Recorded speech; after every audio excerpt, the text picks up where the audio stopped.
नमस्कार दोस्तों, आप सभी को स्वागत है। आप देख रहे हैं एक स्नैक बाइट पेशेंट है जो हमारे पास अभी ट्रीटमेंट चल रहा है।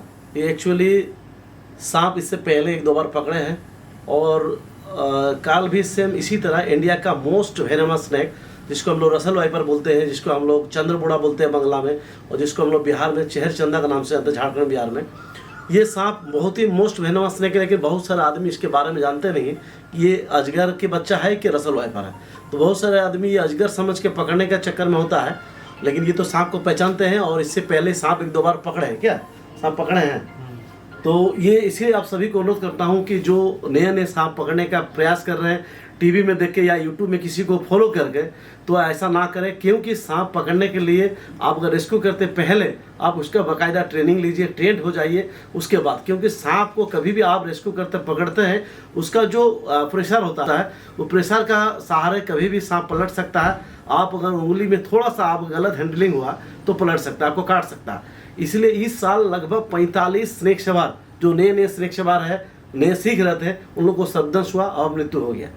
तो सेम इसी तरह इनको साथ भी छोटा सा एक रसल वाइपर, बहुत बड़ा बिग साइज का नहीं, लेकिन ये पकड़ रहे थे और इनको बाइट कर लिया।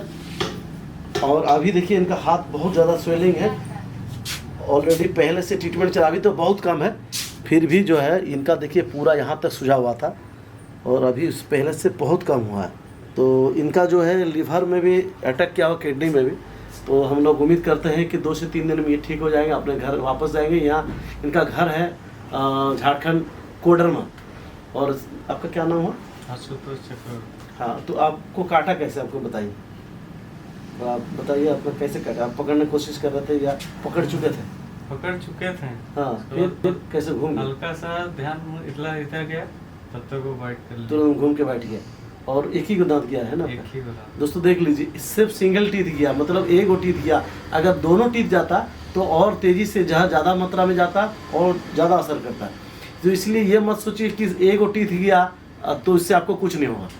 और लेकिन सबसे बड़ी हिम्मत की दाद ये जो सांप को पकड़ा तो वो छोड़े नहीं, वो सांप को पकड़ के वो लाया है, आप सभी को दिखाने जा रहे हैं। दोस्तों प्लीज़ बने रहिए हमारे साथ। हाँ देखिए दोस्तों, जो सांप ये रेस्क्यू के पकड़े हैं, ये देखिए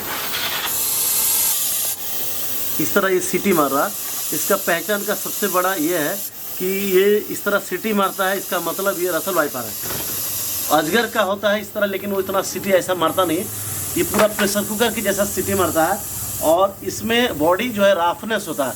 और अजगर का जब बच्चा या सैंड बोआ थोड़ा ऑयली टाइप का होगा, सैंड बोआ भी राफ होता है, लेकिन जब स्केल छोड़ता है नया नया तभी वो थोड़ा ऑयली होता है। और देखिए किस तरह ये सीटी मार रहा है।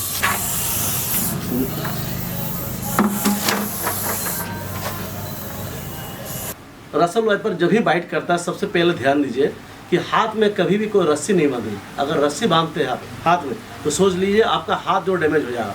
सबसे पहले तो हाथ को ऑपरेशन करना पड़ेगा, क्योंकि ब्लड ये हीमोटॉक्सिन होता है, ब्लड आपका क्लॉट हो जाएगा। उसके साथ साथ आपको जहाँ पर है वो पूरा गैंग्रीन हो जाएगा और बाद में उस हाथ को पूरी तरह ठीक होने में 4 से 6 महीना लग सकता है।